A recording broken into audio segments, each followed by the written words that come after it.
El campamento Cerro del Pavo recibió con las manos abiertas a los alumnos de la escuela primaria Quetzalcoatl de la localidad de Nachicocó, municipio de Otón Pumpeyo Blanco, estado de Quintana Roo.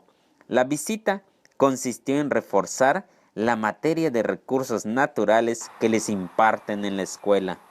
En la visita estuvo presente con muchísimo entusiasmo la mascota de los combatientes forestales, Sabi, que significa lluvia en mixteco, y de cariño en la lengua maya, Cuc-ha, que significa Cuuc, ardilla, y Ja, lluvia.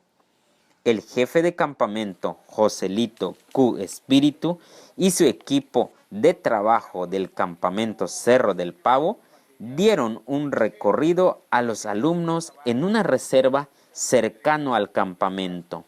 En el mismo recorrido explicaron sobre los nombres de las herramientas y equipos manuales que se utilizan para el combate de los incendios forestales, así como la función de cada uno de ellos.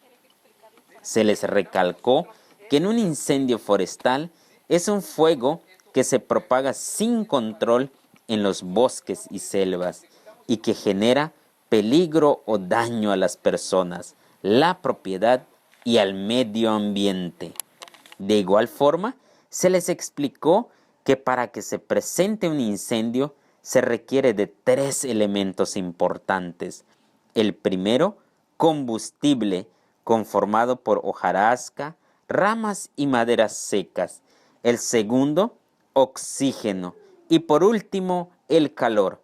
Entonces, para combatir un incendio es necesario eliminar uno de los 3 elementos.